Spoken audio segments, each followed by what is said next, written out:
یا اس ریاست کا کوئی دین مذہب ہے؟ سائیکل کا بھی ایک سٹینڈ ہوتا ہے، سائیکل کا، ان کا کوئی سٹینڈ ہے؟ یعنی آپ دونوں باتوں کو جو ہے نا آپس میں ملائیں نا، ڈاٹ کنیکٹنگ کریں کہ پہلے اشرف غنی ان کو فنڈ کر رہا تھا۔ میں نے پہلے بھی وی لاگ میں کہا کہ میں پی ٹی ایم کا سپورٹر نہیں ہوں، میں ان کا جو ہے نا وہ کسی لحاظ سے ہمدرد نہیں ہوں، لیکن جب وہ یقین دہانی کرا رہے ہیں کہ ان کا یہ جرگہ وہ آئین پاکستان کے اندر ہوگا، پاکستان کے قانون کے اندر ہوگا، تو دیکھا تو جائے نا کہ وہ کیا کہتے ہیں یا وہ کیا کر رہے ہیں۔ وہ پاکستان زندہ باد کے نعرے لگاتے ہیں یا کوئی اور نعرہ لگاتے ہیں، لیکن اس سے پہلے ان پہ دھاوا بول دیا گیا اور ان کو اکٹھا نہیں ہونے دیا گیا۔ اور جس طرح میں نے اپنے تھامنیل پہ لکھا کہ آپ ان کے پیچھے کیوں پڑ گئے ہیں، اس بات کی سمجھ نہیں آ رہی۔ کبھی پختونوں کو قابلی، کبھی پختونوں کو دہشت گرد، کبھی پختونوں کو فسادی، کبھی پختونوں کو انتشاری، یہ ان کے پیچھے ہاتھ دھو کے پڑ گئے ہیں۔ اس بات کی سمجھ نہیں آتی۔ جس طرح میں نے کہا کہ چلے بنگالیوں کی چھاتیاں چھوٹی تھیں، ان کی تو چھوٹی نہیں ہیں، ان کی پختونوں کی، ان کے رنگ کالے تھے، ان کے تو کالے نہیں ہیں، یہ تو گورے چٹے ہیں اور بڑے خوبصورت ہیں، سرخ و سفید ہیں۔ ان کے پیچھے ریاست ہاتھ دھو کے کیوں پڑ گئی ہے، اس بات کی سمجھ نہیں آتی۔ اس سے پہلے والے وی لاگ میں بتایا کہ ٹائم نے مارنگ بلوچ کو جو ہے نا وہ بلایا اور مارنگ بلوچ کو باہر جانے سے روک دیا گیا۔ مارنگ بلوچ کیا بات کرتی ہے؟ مارنگ بلوچ بھی امن کی بات کرتی ہے، وہ تو علیحدگی کی بات نہیں کرتی۔ لیکن ریاست کیا چاہتی ہے، نظام کیا چاہتا ہے، اس کی کوئی سمجھ نہیں آتی۔ اس نظام کو کون چلا رہا ہے، اس ریاست کو کون چلا رہا ہے، وہ کون سا افلاطون ہے، اس کی ہمیں تو کوئی نہیں پتہ۔ یعنی میرے جیسے عام بندے کو جب معاملات کی سمجھ آ رہی ہے تو جو اتنی بڑی پوسٹروں پہ بیٹھے ہیں ان کو سمجھ نہیں آ رہی ہوگی کہ یہ کیا ہو رہا ہے۔ 71 میں کیا ہوا، بالکل آپ دیکھ لیں کہ اسی پیٹرن پہ سارا جو ہے نا وہ نظام چل رہا ہے۔ پہلے بنگالیوں کو تانے دیے گئے، اب بات پہ پختونوں کو تانے دیے جاتے ہیں، ان کے آگے خندقیں کھود دی جاتی ہیں، ان پر شیل برسائے جاتے ہیں، ان پر ربر بلٹس برسائی جاتی ہیں، ان پر سٹن گرنیڈ پھینکے جاتے ہیں۔ پھر یہ کیا ریاست پیغام دے رہی ہے؟ ریاست جو ہے وہ ایک عام انسان اور ریاست کے درمیان ایک معاہدہ ہوتا ہے کہ ہم آپ کو تسلیم کریں گے، ہم آپ کو ٹیکس دیں گے، اس کے بدلے میں آپ ہمیں جان اور مال کا تحفظ دیں گے، ہمیں آزادی دیں گے۔ ٹیکس تو ریاست لیے جا رہی ہے اور لگاتار لیے جا رہی ہے اور بہت زیادہ لیے جا رہی ہے۔ ریٹرن میں کیا دے رہی ہے؟ شیل۔ ریٹرن میں کیا دے رہی ہے؟ جو ہے نا وہ حملہ۔ اب سنا ہے یعنی آخری خبریں آنے تک 3 جو ہے نا وہ نوجوان وہ پی ٹی ایم کے وہ جاں بحق ہو گئے ہیں۔ اب اگر وہاں پہ آگ بھڑک اٹھے، وہاں پہ جو ہے نا وہ ریئیکشن آ جائے، پھر کیا ہوگا؟ یعنی کون پالیسیاں بنا رہا ہے، کون عقل کل بیٹھا ہے جو یہ ساری کچھ کر رہا ہے؟ اور میں نے بتایا کہ چلیں بنگالی تو آپ کو پسند نہیں تھے کہ وہ کالے حرامی تھے، بقول آپ کے chief of general staff Abdul Hamid Khan نے کہا تھا جو حرامی کالے بنگالی، یہ اس نے کہا تھا، میں نہیں کہہ رہا۔ جنرل نیادی نے کہا تھا کہ میں ان کی نسل ختم کر دوں گا، میں نہیں کہہ رہا، انہوں نے کہا تھا۔ چلیں وہ تو آپ کو پسند نہیں تھے، پختونوں نے آپ کا کیا بگاڑا ہے؟ بہرحال پی ٹی ایم کے جرگے پر جو ہے وہ دھاوا بولا گیا ہے، کے پی کے اسمبلی نے سنا ہے چیف سیکرٹری اور آئی جی کو بلا لیا ہے، تو اب دیکھتے ہیں آگے کیا ہوتا ہے۔ لیکن یہ میں کمپیریزن کر رہا تھا کہ ان کی چھاتیاں بھی چوڑی ہیں، یہ فوج میں بھی جا سکتے ہیں، فوج میں بہت زیادہ ہیں، فوج میں افسر بھی ہیں، پھر ان کے ساتھ سمجھ نہیں آتی کہ ایسا سلوک کیوں کیا جاتا ہے۔ عمران ریاض خان نے اس مکروہ نظام کے چہرے سے وہ نقاب کھینچا ہے۔ عمران ریاض خان نے ایک پوڈ کاسٹ میں بتایا ہے کہ مجھے کہا گیا، جب مجھے اغوا کیا گیا اور کافی سارے دن گزر گئے تو مجھے ایک شخص نے وہاں پہ کہا کہ ہم 2 لڑکیاں بھیجتے ہیں، ان 2 لڑکیوں کے ساتھ ویڈیو بنوا دو اور آزاد ہو جاؤ۔ یہ یعنی آپ نے نا، میں کئی دفعہ آپ کو کہہ چکا ہوں کہ پاکستان جو ہے نا، پاکستان ایک فلم ہے، اور بالکل جس طرح آپ کوئی انڈیا کی یا پاکستان تو چونکہ فلمیں بناتے ہی بہت کم ہے، وہاں پہ آپ فلم دیکھیں نا کہ جو ویلنز کرتے ہیں یعنی ہیروز کے ساتھ یا عام شہری کے ساتھ یا ایک شریف شہری کے ساتھ یا ایک رشوت نہ لینے والے پولیس افسر کے ساتھ جو کچھ کرتا ہے ویلن، وہی کچھ ہو رہا ہے۔ اب آپ عمران ریاض کے قصور بتا دیں، عمران ریاض نے کب اس ریاست کے خلاف کوئی بات کی ہے؟ ہاں یہ ہے کہ وہ عمران خان کے نظریے کو سپورٹ کرتا ہے، یہ اس کا جرم ہے اور یہی سب سے بڑا جرم ہے۔ آپ نظام کی بات کریں، نظام کی، جو کہہ رہا ہے کہ 2 لڑکیوں کے ساتھ نازیبا ویڈیو بنوا لو اور ہم تمہیں آزاد کر دیتے ہیں۔ اب آپ اندازہ کریں، یعنی یہ جو ہے نا ایک چھوٹا سا واقعہ کہ یہ نظام کس طرح چل رہا ہے۔ قاضی فائد عیسیٰ نے 63A کیوں ختم کی؟ قاضی فائد عیسیٰ نے سیاسی منڈیوں کا راستہ کیوں کھولا؟ قاضی فائد عیسیٰ نے ہارس ٹریڈنگ کی اجازت کیوں دی؟ اب آپ اس واقعے سے سارا سمجھ جائیں کہ کس کی ویڈیو بنوانی ہے، کس کو پیسے دینے ہیں، کس کو دھمکی دینی ہے، کس کو لالچ دینی ہے۔ یعنی یہاں تک ذرائع بتا رہے ہیں کہ 10-10 کروڑ روپے بھی دیے جا رہا ہے اور کہا جا رہا ہے کہ آئینی ترمیم کے جو ہے نا وہ حق میں ووٹ دو، یہ پیسے بھی لے لو اور اس کے علاوہ سیٹ بھی پکی سمجھو، کیونکہ اب وہ ووٹوں والا، وہ گنتی والا، وہ فارم 45 والا ہم نے چیپٹر ہی کلوز کر دیا ہے۔ یعنی تم ڈی سیٹ ہو جاؤ گے نا تو ہمارے پاس فارم 47 اتنے زیادہ پڑے ہیں، یہ پیسے بھی لے لو اور فارم 47 بھی مل جائے گا الیکشن میں اور ترمیم کے حق میں ووٹ ڈال دو۔ یہ نظام چل رہا ہے جے کانت شکرے کی طرح یا امریش پوری کی طرح کہ جب وہ اغوا کر لیتے ہیں بچی کو یا بچے کو اور پھر چیخیں سنواتے ہیں فون پہ اس کے والدین کو کہ اتنے پیسے دو ورنہ جو ہے نا یہ چیخیں سن لو۔ ریاض فتیانہ کو MNA ہیں PTI کے، ان کو بار بار کہا گیا کہ وہ ملک سے باہر ہیں کہ جی آپ واپس آئیں اور ووٹ ڈالیں۔ ریاض فتیانہ نے انکار کر دیا۔ ریاض فتیانہ کے بیٹے کو اغوا کر لیا گیا، پھر چھوڑا گیا، پھر اس کے بعد وہ 1-2 گھنٹے اس نے کہا جی میں مرضی سے کہیں گیا تھا جس طرح کہتے ہیں، پھر اغوا کر لیا گیا، ابھی تک غائب ہے۔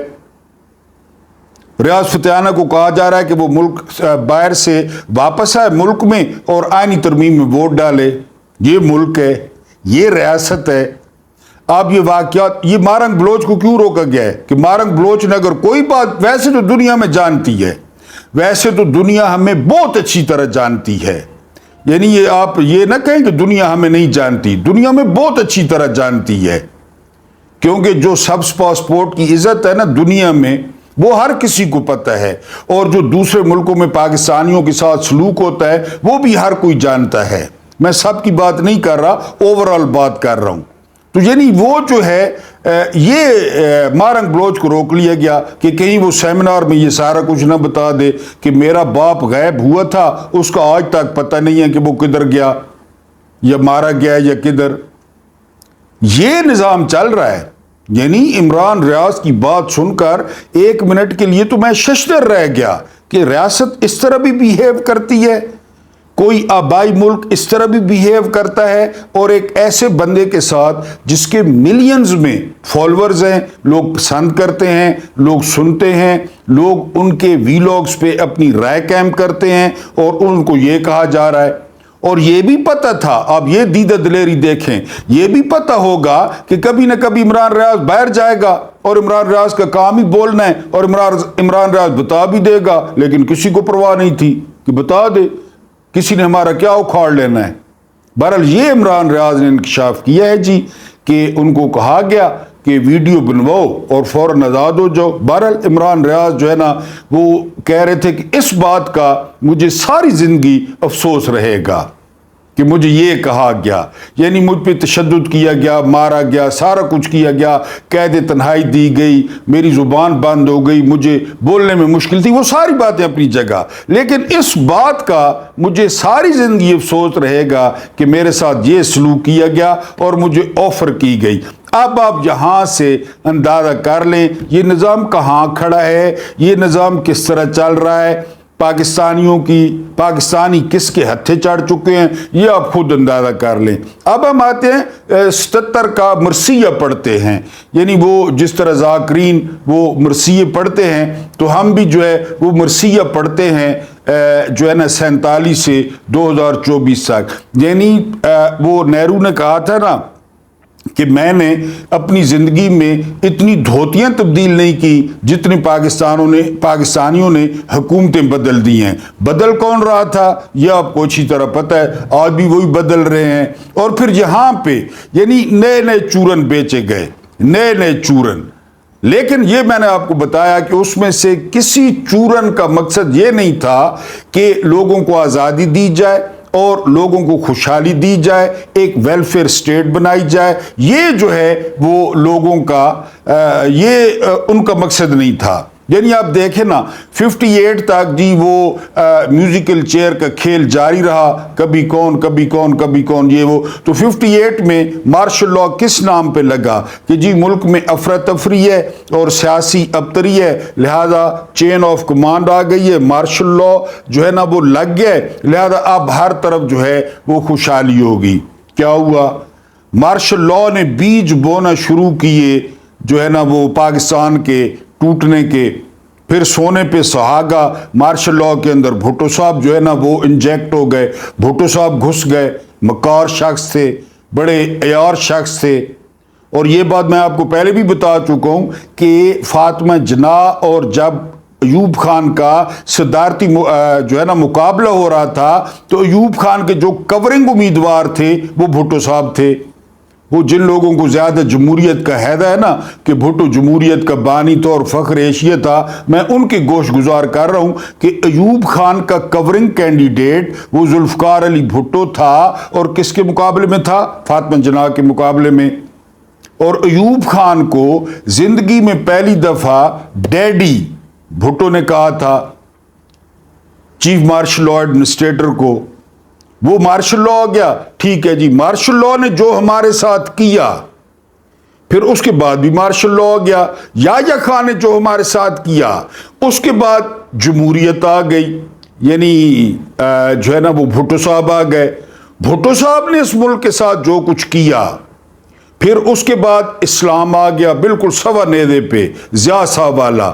ضیاء صاحب کے اسلام نے جو ہمارے ساتھ کیا, یعنی اس وقت پہلی دفعہ جو ہے وہ افغانستان میں آگ لگی جب سوویت یونین نے جو ہے وہ افغانستان پہ حملہ کیا اور پھر پاکستان نے سپورٹ کیا اور مجاہدین پیدا کیے گئے. مزے کی بات دیکھیں, امریکہ کے ساتھ مل کر مجاہدین پیدا کیے گئے. یعنی امریکہ جہاد کو پروموٹ کر رہا تھا. آپ امیجن کریں نا کہ امریکہ جہادی پیدا کر رہا تھا. گلبدین حکمت یار اور ثبوت اللہ مجددی اور یونس خالص اور پتہ نہیں کون کون جو ہے نا وہ وادی پنشیر والا جو ہے نا وہ احمد شاہ مسعود, یہ سارے امریکہ جہادی پیدا کر رہا تھا. اور اس مارشل لاء یا اس اسلام نے ہمیں کیا دیا؟ اس اسلام نے ہمیں بہترین تحفے دیے. پہلا تحفہ کلاشنکوف کا, دوسرا تحفہ ہیروئن کا, کیونکہ ہماری یادداشت کی بات ہے. تیسرا تحفہ انہوں نے دیا اس جو ہے نا وہ کمزور معیشت کو 40 سے 45 لاکھ افغان مہاجرین, یہ تحفہ ہمیں اس اسلام نے دیا. ٹھیک ہے جی, یہ اسلام ہو گیا. پھر جو ہے نا عوامی حکومتیں آ گئیں. ضیاء کے بعد ضیاء کا طیارہ جو ہے وہ پھٹ گیا, اس کے بعد جو ہے نا بلکہ بقول اسحاق خان پٹ گیا, تو وہ جو ہے نا عوامی حکومتیں آ گئی. پہلے نواز شریف, پھر بے نظیر, پھر نواز شریف, پھر بے نظیر, یہ پنگ پونگ آپس میں چلتا رہا. تو لڑی جاؤ, وچو کھائی جاؤ, میثاق جمہوریت ہو گیا. یعنی میں آپ سے بات یہ کر رہا ہوں کہ کوئی ایک ایسا آئیڈیل جو ہے نا وہ دور جو اس قوم پر بھاری نہ گزرا ہو, یہ بتائیں. اور دوسرا یہ بتائیں کہ کوئی ادارہ بنایا گیا ہو, یعنی کوئی ادارہ پہلے بنایا گیا, اگر بنایا بھی کیا, جس طرح پی آئی اے کے بارے میں کہا جاتا ہے کہ پی آئی اے نے دوسرے ملکوں کو جو ہے نا وہ ایئر لائنز بنا کے دی. اب پی آئی اے کہاں پہ کھڑا ہے؟ پاکستان سٹیل ملز, یہ رشیا نے جو ہے نا وہ لگا کر دی. پاکستان سٹیل ملز کہاں پہ کھڑی ہے آپ دیکھ لیں. یعنی جو کچھ بن گیا تھا اس کے بعد عوامی راج آ گیا, اس کے بعد جمہوریت آ گئی. پھر اس دوران مشرف صاحب کی روشن خیالی آ گئی, میرا جسم میری مرضی. اس دور میں جو ہے نا پھر لال مسجد اڑا دی گئی, پھر اس دور میں جو ہے وہ صبح دوپہر شام جس طرح جو ہے وہ ڈاکٹر دوائی دیتا ہے مریض کو، اسی طرح پاکستان میں صبح دوپہر اور شام جو ہے وہ بم دھماکے ہونے لگے، خود کا حملے ہونے لگے۔ مجھے اچھی طرح یاد ہے کہ جو جمعہ خیر خیریت سے گزر جاتا تو گھر والے شکر کرتے کہ آج کے کسی مسجد میں جمعے پر دھماکہ نہیں ہوا۔ یہ مرثیہ ہے، یہ مرثیہ ہے۔ مشرف کے بعد کیا ہوا؟ مشرف کے بعد جو ہے نا بے نظیر قتل ہو گئی، پھر عوامی راج آ گیا پیپلز پارٹی کا، اور پیپلز پارٹی میں جو تباہی پھیری زرداری نے اور یوسف رضا گیلانی نے مل کر، وہ آپ کے سامنے ہے۔ اس کے بعد پھر جمہوریت اور عوامی راج آ گیا 2013 میں نواز شریف صاحب کا۔ نواز شریف صاحب نے رئیسی کسر جو ہے وہ پوری کر دی، ٹھیک ہے جی۔ اس کے بعد آپ ابھی جو ہے نا وہ حالات دیکھ لیں، یعنی آپ اس میں اگر 3.5 سال نکالتے ہیں نا عمران خان کے، کسی طور پر 100% عمران خان کا جو دور ہے آپ کہیں کہ وہ غلطیوں سے پاک تھا، یا اس میں کرپشن نہیں ہوئی، یا اس میں بلنڈرز نہیں ہوئے، ایسی بات نہیں ہے، لیکن نسبتاً بہتر تھا۔ اور میں نہیں کہہ رہا، آپ لوگوں سے پوچھ لیں، آپ لوگوں سے پوچھ بھی نہ لیں، آپ 8 فروری کے ریزلٹس دیکھ لیں، کتنا ظلم ہوا، کتنی فسطائیت ہوئی، کتنا جبر ہوا، کتنے لوگوں کو گرفتار کیا گیا، نشان چھینا گیا، اپنے آروز راشی اور حرام خور ان کو جو ہے نا ان کے زیر انتظام الیکشن کرائے گئے، پھر بھی لوگوں نے ووٹ دیے۔ نشان ڈھونڈ کے، آپ اندازہ کریں نا 60% لوگ دیہات میں رہتے ہیں، انہوں نے نشان ڈھونڈے، بلہ بھی نہیں تھا، ڈھول پہ، چمٹے پہ، کمپیوٹر پہ، صوفے پہ، کرسی پہ لوگوں نے ڈھونڈ کے مورے ماری، پھر عمران خان جو ہے نا وہ جیت گئے۔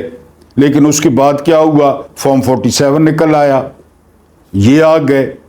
تو یہ ایک بات پہ جو ہے وہ متفق ہیں، ایک بات پہ، اور وہ بات یہ ہے کہ جی ایک تو ہمارا قبضہ رہے، اور دوسرا یہ کہ ان کو بے شعور رکھنا ہے، ان کو ان پڑھ رکھنا ہے۔ یعنی اب جو تعلیم کی قیمت ہو گئی ہے، یا جتنی تعلیم مہنگی ہو گئی ہے، اس کا کیا مطلب ہے؟ یعنی آپ فلموں میں دیکھتے ہیں نا، یا ڈراموں میں دیکھتے ہیں کہ جو گاؤں کو چودھری ہے وہ کمہاروں کے اور موچیوں کے اور وہ ان کے بچوں کو نہیں پڑھنے دیتا۔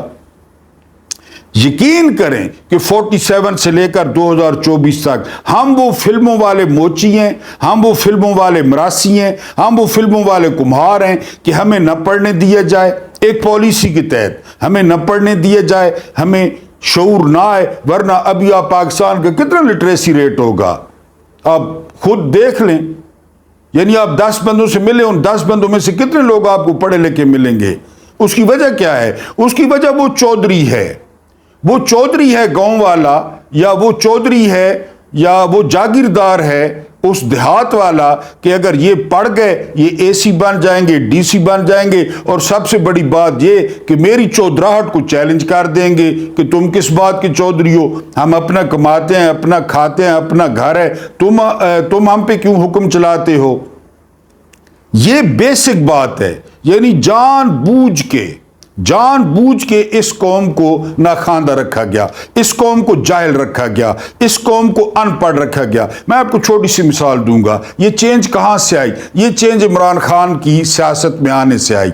عمران خان کے سپورٹرز نے جس طرح سوشل میڈیا استعمال کیا، عمران خان کے سپورٹرز نے جس طرح جو ہے نا ٹک ٹاک، یوٹیوب، فیس بک کو استعمال کیا، یہ بالکل حیران رہ گئے۔ یعنی 6 ملین ٹویٹ ہوا تھا، اس وقت ٹویٹر پہ بین نہیں تھا، جب یہ آئے پی ڈی ایم کا کت خانہ امپورٹڈ حکومت نامنظور، 6 ملین ٹویٹ آیا تھا، ریکارڈ قائم ہو گیا تھا، اور پتہ نہیں کتنا عرصہ ٹاپ ٹرینڈ رہا تھا۔ یہ انہوں نے یہ کیا، یہ عمران خان نے، یعنی عمران خان نے جو ہے وہ بولنا سکھا دیا۔ عمران خان کا سب سے بڑا جرم کیا ہے آپ کے خیال میں؟ عمران خان کا سب سے بڑا جرم یہ ہے کہ بولنا سکھانا۔ بولو، اپنے حق کے لیے بولو، اپنی آزادی کے لیے بولو۔ کیوں ایک مخصوص طبقہ ہے، مٹھی بھر طبقہ ہے جو تمہیں غلام بنائے ہوئے ہے، جو تم پہ حکمرانی کر رہا ہے، پھر ان کے بعد ان کے بچے، ان کے بعد ان کے بچے،